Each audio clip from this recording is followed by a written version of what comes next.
आदाब नाजरीन, दुर्ग के साथ मैं हूं मुनज़्ज़ा शाह।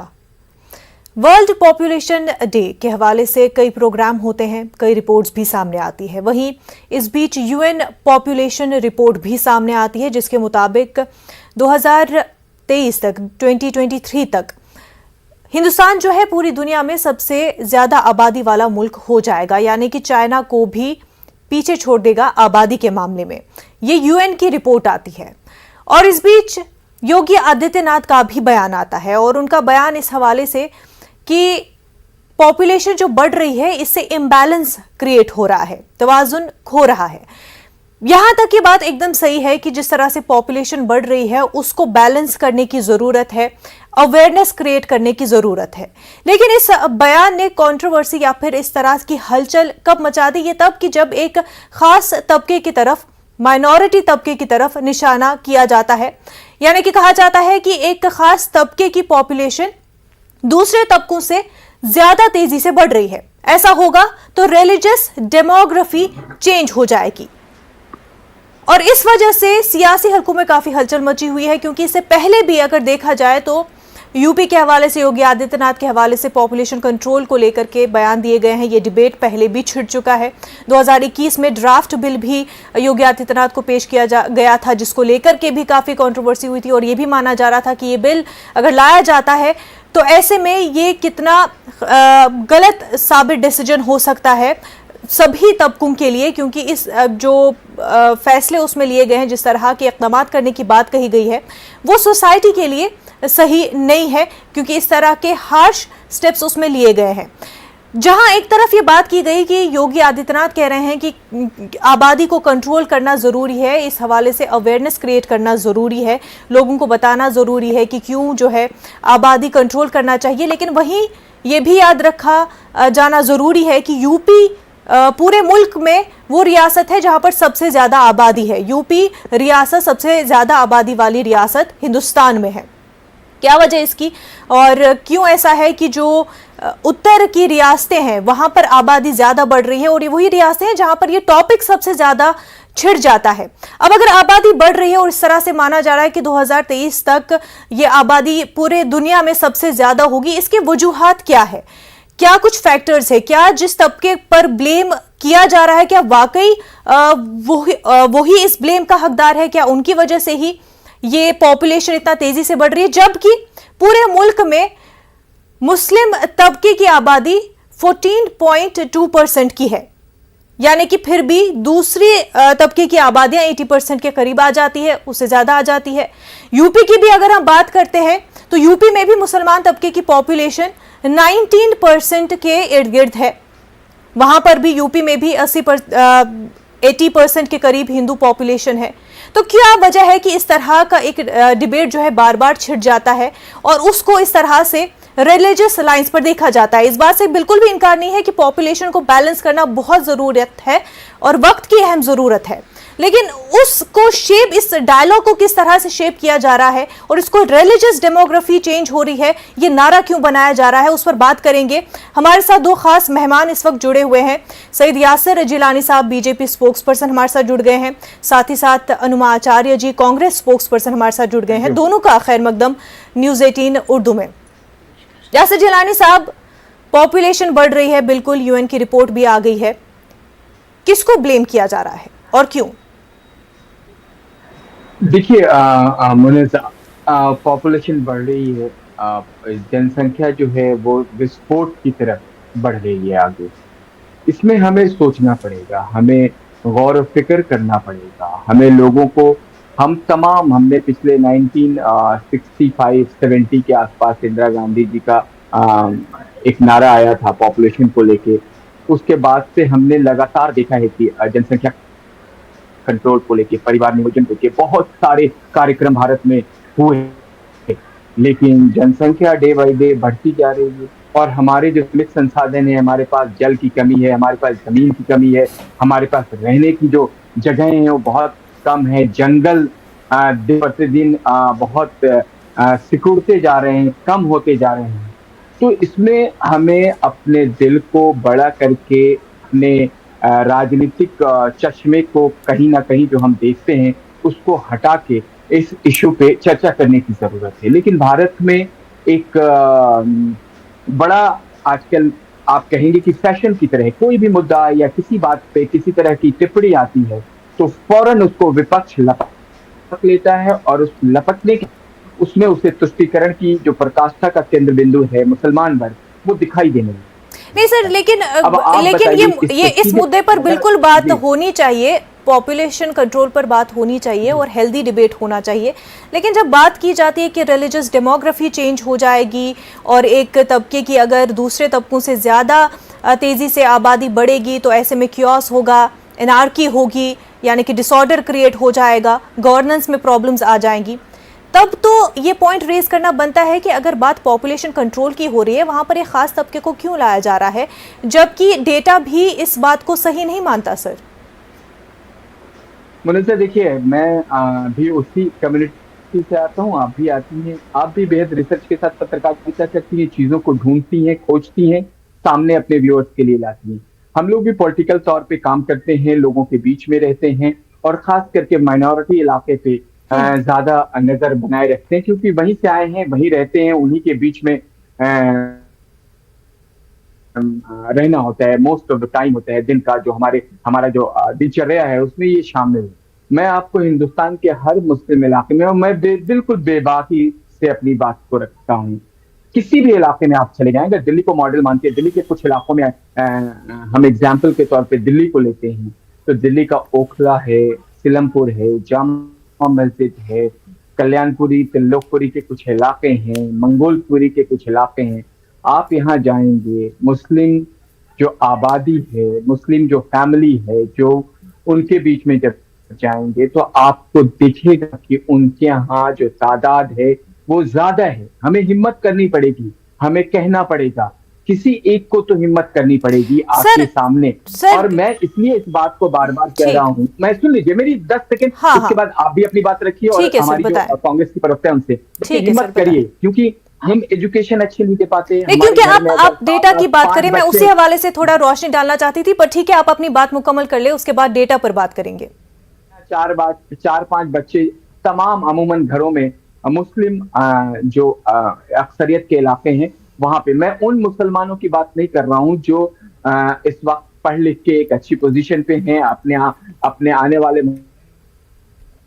मुस्तकबिल को वो समझते हैं, उनका आबादी बिल्कुल कम हो रही है, वो अवेयर हैं, उनके यहाँ 2 बच्चों का जो एक सरकार का, और ये मोदी सरकार का नहीं, ये कांग्रेस के वक्त में जब इंदिरा गांधी थी तब से ये शुरुआत हुई, उससे पहले से भी शुरुआत रही है कि बच्चे 2 होने चाहिए, हम 2 हमारे 2 का नारा हम लोग बचपन से देखते हुए बड़े हो गए। सर तो इससे इनकार किसी ने नहीं किया, पर जिस तरह से ये प्रेजेंट कर रहे हैं ना आप, एक तो बात सर, ये सर जो डेटा है, जो सर्वेज है, उसके मुताबिक हम यहाँ पर बात कर रहे हैं, चाहे मुस्लिम तबका, SC और ST यानी कि जो गरीब तबका हम जिसे कहते हैं या पिछड़े तबके जो है, उन सभी में मुस्लिम तबका, SC ST, इन सभी की जो पॉपुलेशन रेट है वो सेम है सर, वो सेम है सर। और दूसरी बात ये है कि इन तमाम तर तबकों में ही कम हो रही है, ये रेट कम हो रही है, और सबसे ज्यादा तेजी से जिसकी रेट कम हो रही है वो मुस्लिम तबका है सर। नहीं तो यहाँ पर जब आप बात करें ना कि तेजी से पॉपुलेशन जिनकी सबसे ज्यादा है वो असल में गरीब तबका है, वो पिछड़ा तबका है, उसमें मुस्लिम तबका भी आता है, उसमें SC भी आता है, उसमें ST भी आता है। हर तबके की, चाहे वो एलीट तबका हो, स्वर्ण तबका हो, मुस्लिम तबका हो, SC हो, ST हो, सबकी कम हो रही है, लेकिन सबसे तेजी से कम हो रही है तो मुस्लिम तबके की हो रही है सर। जी देखिए, मैंने दोनों बात को जोड़ी, मैंने ये मना नहीं किया आपसे, आपकी बात को भी मैं बिल्कुल खारिज नहीं करता हूँ, आपकी रिपोर्ट बिल्कुल बेहतरीन है, और इसी पे तो चर्चा करने की बात हो रही। ये जो पिछले 8-10 सालों से बार बार जो चर्चा करी गई है और ये रेशियो में गिरावट आई है, इसको कंटिन्यूएशन में इसलिए रहना है, हमारे पास संसाधन बिल्कुल कम है। हमारे यहाँ अगर आबादी कम होगी, 2 बच्चे होंगे, 1 बच्चा होगा, हम अच्छी एजुकेशन दे सकते हैं, उसके हेल्थ का ध्यान रख सकते हैं, उसको हम बड़ा करते हैं, हम उसको पढ़ाते लिखाते हैं, हम उसे इंजीनियर, डॉक्टर, IAS IPS बना सकते हैं, हम उतनी क्षमता रखते हैं। लेकिन अगर आप बड़ी आबादी है तो आप खुद समझें कि हम उनकी परवरिश में हमें बहुत दिक्कत आती है, जिस तरीके से चीजें हैं आज के दिन में। तो मेरा कहना तो यही बिल्कुल है ना कि हमें सर, आपकी जो बात है कि अवेयरनेस क्रिएट करना है, अवेयरनेस क्रिएट करना है कि एक स्मॉल फैमिली को किस तरह से मजीद अपॉर्चुनिटीज मिलती है, एक बेहतर तरीके से जो है वो फैमिली आगे बढ़ सकती है, फाइनेंशियली स्ट्रांग हो सकती है, हेल्दी हो सकती है।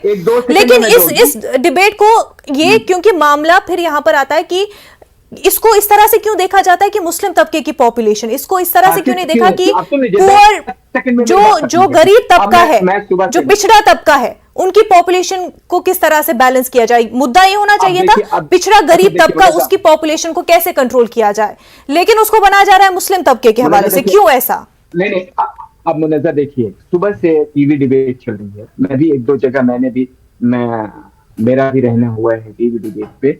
हमारे मौलवी हजरात बहुत अच्छी बात रखते हैं, रिलीजियस लीडर हैं, उनकी बातों को सब लोग मानते हैं, उनके बड़े फॉलोअर्स हैं। लेकिन जब वो ये कहेंगे कि ये अल्लाह की देन है, ये धर्म ने कहा है, तो हम कहीं ना कहीं इंसाफ नहीं कर पाएंगे। और मुझे जरूरत है हमारी मुनज़्ज़ा जैसी जो सहाफी हैं, इनके जैसे और लोग जो इस तरह के काम कर रहे हैं, सोसाइटी में एक नाम है उनका, उनको अवेयर लोगों को करना चाहिए। उन्हें ऐसे जो लीडर रिलीजियस आ रहे हैं, बिल्कुल, और थैंकफुली सर लोग अवेयर हो चुके हैं, बहुत हद तक अवेयर हो भी रहे हैं। और इसका प्रूफ डेटा में हमें दिख रहा है। सर एक्सपर्ट जो है ना इस बात को बिल्कुल नकार रहे हैं कि तेजी से मुस्लिम पॉपुलेशन ही बढ़ रही है। इस पर हम मजीद बात करेंगे, लेकिन अनुमा जी काफी देर से हमें सुन रही हैं। अनुमा जी से अब इस बात पर रिएक्शन चाहते हैं कि क्या आप जो ये लगातार पॉपुलेशन इम्बैलेंस को, पॉपुलेशन कंट्रोल को, बजाय इसके कि हम एक ओवरऑल जनरल डिबेट के तौर पर लेकिन उसको डिबेट बनाया जाता है मुस्लिम माइनॉरिटी डिबेट के हवाले से, क्या इस हवाले से देखना सही है? मुनज़्ज़ा जी, आपको और यासिर जिलानी जी को मेरा नमस्कार। मैं तो सोचने लगी थी कि मैं इस डिबेट का हिस्सा हूं भी कि नहीं हूं।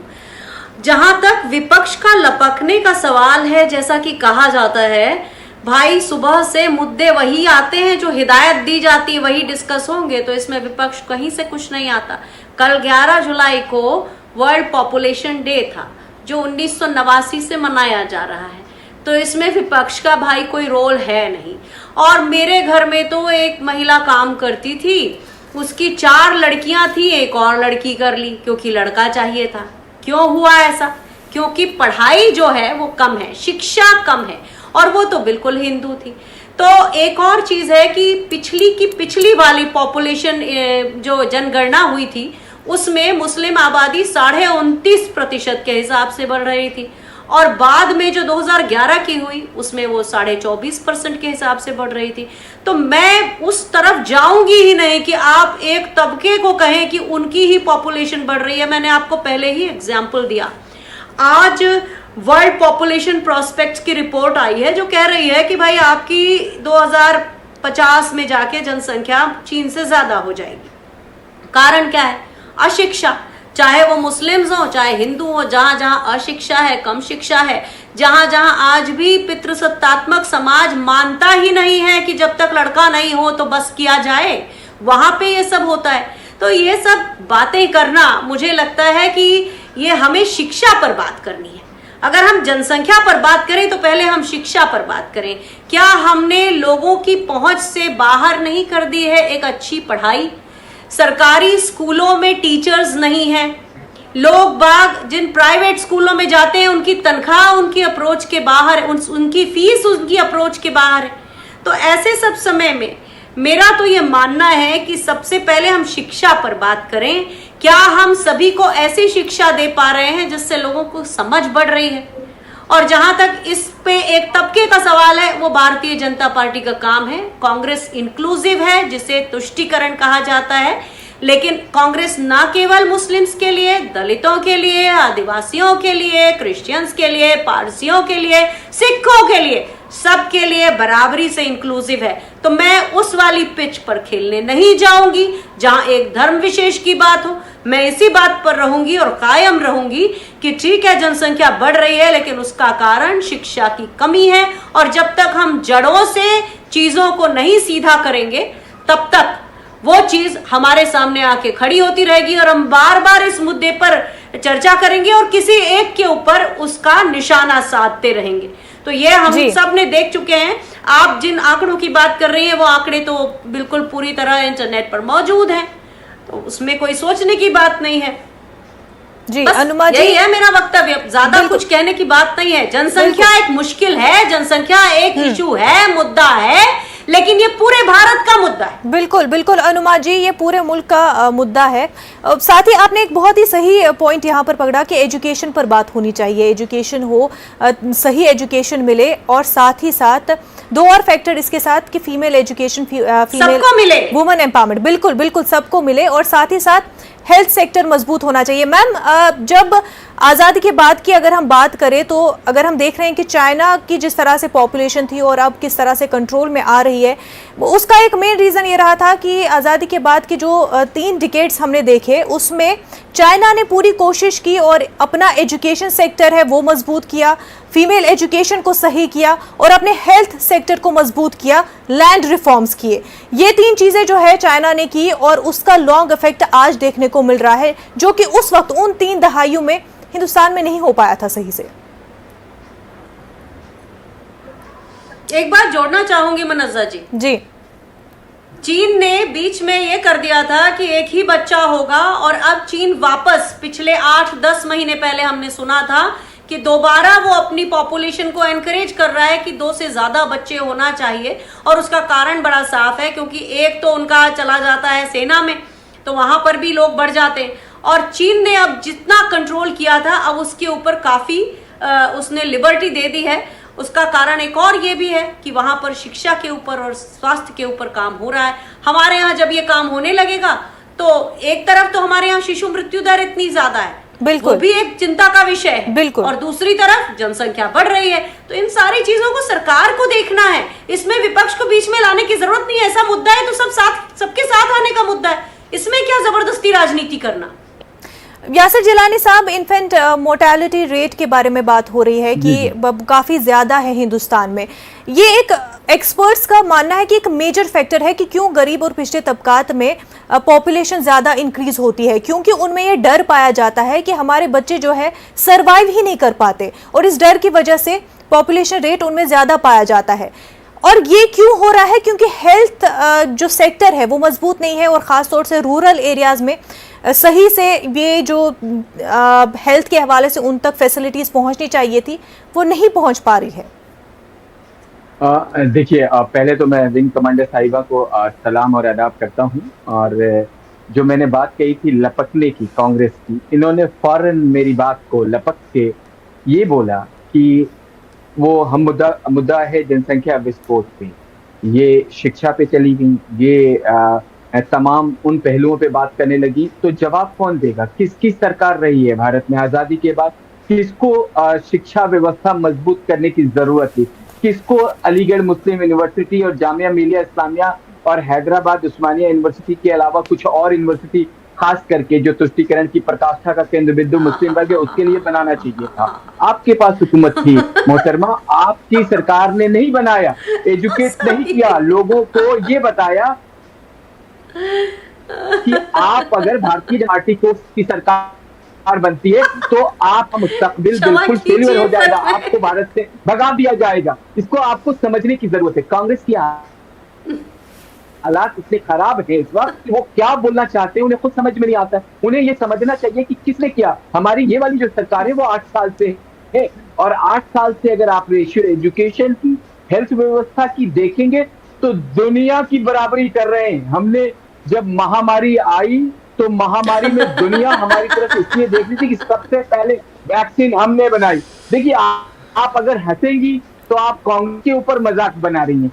कांग्रेस के ऊपर हंस रही हैं, क्योंकि आप बहुत संजीदगी वाली डिबेट में बैठी हुई है। आपको समझने की जरूरत है। जिलानी साहब, ये बात जो आपकी है कि आज़ादी के बाद से जिस हिसाब से हेल्थ सेक्टर और एजुकेशन सेक्टर को आगे बढ़ना चाहिए था, जितना मजबूत होना चाहिए था, वो हुआ नहीं। और ख़ासतौर से जब हम कंपैरिजन कर रहे हैं चाइना के साथ तो उस लेवल का नहीं हो पाया, क्योंकि 1980s में हमने देखा था चाइना की GDP और इकोनॉमिक हालत भी जो है उस वक्त ज़्यादा बेहतर हो गई थी, जिस वजह से वो और भी बेहतर तरीके से अपने लोगों तक हेल्थ सुविधाएं और एजुकेशन पहुंचा पा रहे थे। नतीजा उसका ये निकला कि लोग अवेयर हुए, लोगों तक अच्छी सुविधा पहुंची।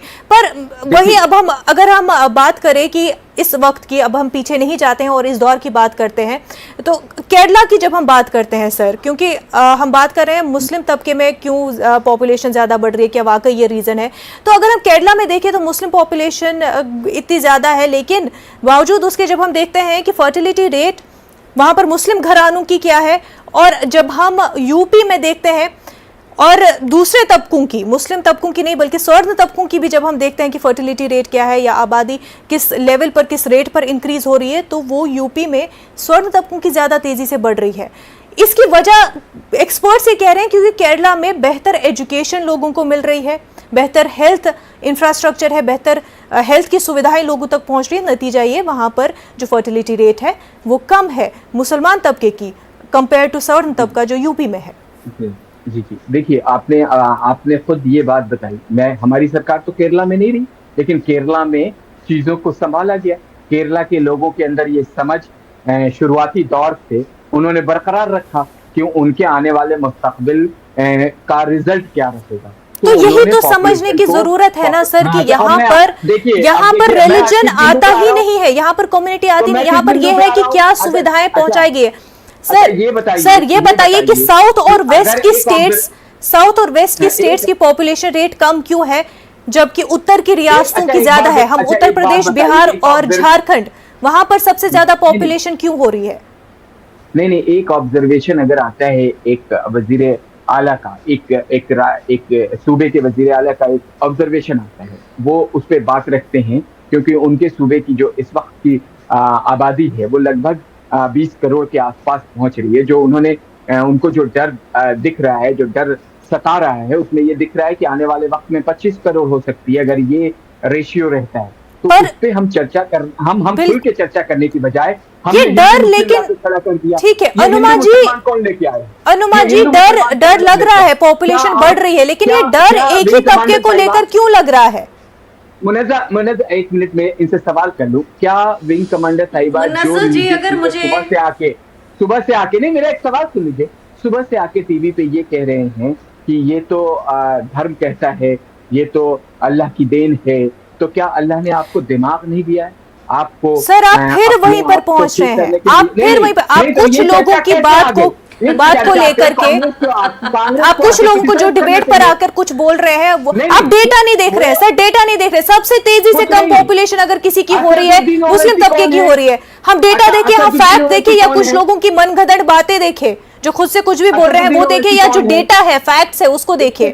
मैम अनुमा जी वक्त की कमी है, यासिर जिलानी साहब अनुमा जी से जवाब चाहते हैं, वक्त की कमी है सर, अनुमा जी से जवाब चाहते हैं कि डर है, पॉपुलेशन इंक्रीज हो रही है, सही बात है, लेकिन ये डर एक ही तबके को लेकर क्यों? ये डर इस तरह से क्यों कि एक तबका जो है वो ज्यादा हो जाएगा तो एनार्की हो जाएगी, क्योस हो जाएगा, रिलीजियस जो है डेमोग्राफी चेंज हो जाएगी। मुन्नज़्ज़ा जी मुझे मालूम नहीं था कि आपके डिबेट का आप रुख उस तरफ मोड़ना चाहती हैं। मैं नहीं खेलूंगी उस पिच पर। नहीं, रुख नहीं मोड़ रहे हैं मैम, क्योंकि इसको, इस डिबेट को उस तरह, क्योंकि ये बयान एक वजीर आला इस तरह से अगर बयान दे रहे हैं, मैंने सोचा सुनिए ना जी, अरे सुनिए ना, देखिए उत्तर प्रदेश में शिशु मृत्यु दर बहुत ज्यादा है। आप दूसरी जगह देखिए, मैं राजस्थान की बात कर लेती हूँ, अभी मई की रिपोर्ट है, शिशु मृत्यु दर में कमी आई है। क्यों आई है? क्योंकि प्रदेशवासियों को यूनिवर्सल हेल्थ केयर मॉडल के तहत चिकित्सा सुविधाएं दी जा रही हैं, और जो सैंपल रजिस्ट्रेशन सिस्टम आया है उसके कारण, मतलब ये पूरे हम देश में देख सकते हैं, ये आंकड़ा कहीं छुपा नहीं है कि राजस्थान में पहले 1000 में 35 बच्चे की डेथ होती थी, अब पिछले मई में जो डेटा आया है उसमें 32 की होने लगी।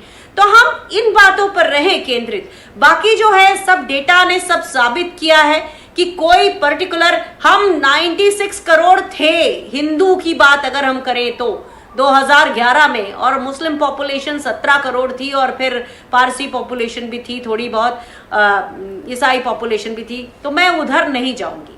पॉपुलेशन बढ़ना गलत बात है, जनसंख्या इतनी बढ़े ये गलत है, और ये कह देना, क्योंकि कांग्रेस ने अपने समय में 5,80,000 प्राथमिक चिकित्सा केंद्र बनवा दिए थे, और बड़ी मुश्किल से 20-30 हजार प्राथमिक चिकित्सा केंद्र पिछले 8 सालों में जुड़े हैं, जो कि कांग्रेस की स्पीड से कहीं मतलब मैच ही नहीं करते। तो जहां हम प्राथमिक चिकित्सा केंद्र तक नहीं बना पा रहे, वो लोग कहते हैं कि हमने तो बहुत भाई स्वास्थ्य में और शिक्षा में बड़ा हमने धमाके कर दिए। आप एम्स देखिए जो खुल भी गए हैं, उनमें भी सुविधाएं नहीं है, या वो कॉलेज है या फिर, तो बार बार वही बात कह देना और अपनी सरकार की मतलब भारतीय जनता पार्टी की पिच पर खेलना, मैं इसे बिल्कुल ऐसा मानती हूं कि इसकी बिल्कुल कतई आवश्यकता नहीं है और हमें नहीं करना है। जनसंख्या पर बात करें, उसके कारण क्यों हैं उन पर बात करें, और कारण में शिक्षा सबसे बड़ा कारण है।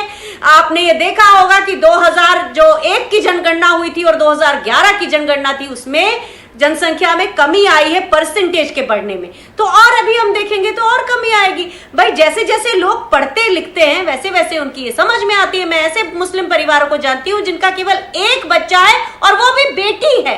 मैं एक हमारे ग्रुप कैप्टन साहब थे रिजवी, उनकी बिटिया की बात करती हूँ, एक बेटी है। तो पढ़े लिखे लोग हैं, दूसरे भी हैं हमारे, उनके 2 बेटे हैं।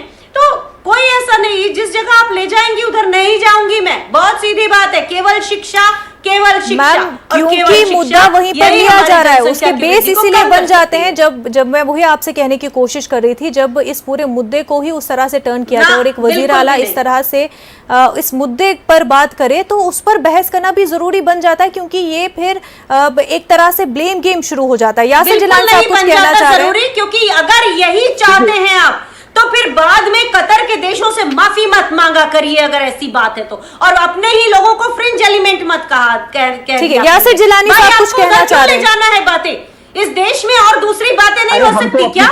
इस देश में दूसरी बातें होना चाहिए। जिलानी साहब, यासिर जिलानी साहब आप कुछ कहना चाह रहे हैं? हम तो ताकत रखते हैं संगठन के दृष्टिकोण से, अपने लोगों पे भी हम कार्रवाई करते हैं। आपके अंदर इतनी ताकत नहीं है कांग्रेस में। कांग्रेस तो मनोज सिंघवी जी को दोबारा से फिर छोड़िए भी आपकी तरफ प्रवक्ता बना दिया है। आप वाले दिलों में तेल नहीं है, ये मैंने और जानते हैं, ये सब जानते हैं। आप देखिए, आप इस तरह की बातें ना करें। आप अच्छी डिबेट करती हैं।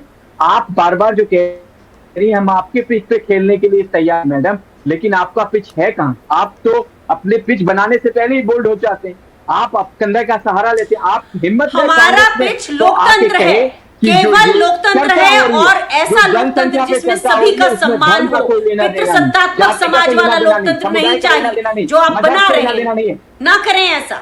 इस पे हम कांग्रेस कह सकता कि कांग्रेस नहीं कह सकती है। कांग्रेस आपके मंत्री तो ये तक कहते हैं कि भाई मेरी तरह सिंगल रहिए। बात इतनी सी है कि जहां पर ये डिबेट होना चाहिए कि किस तरह से अब इन हालात से निपटा जाए, आने वाली जो सिचुएशन है उस पर किस तरह से कंट्रोल किया जा सकता है, और इसके 3 मेजर फैक्टर्स हेल्थ, एजुकेशन और लैंड रिफॉर्म्स के हवाले से उस पर किस तरह से अमल किया जाए।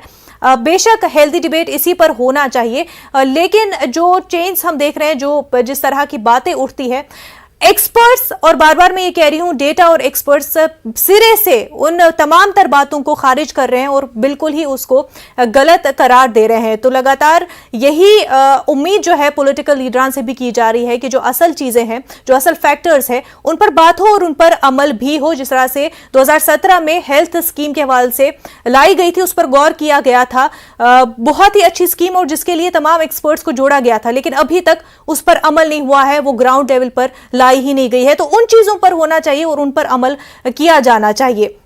अनुमा जी, सईद यासिर जिलानी साहब, आप दोनों का बेहद शुक्रिया हमारे साथ बात करने के लिए। दो रुख में फिलहाल इतना ही। आदाब।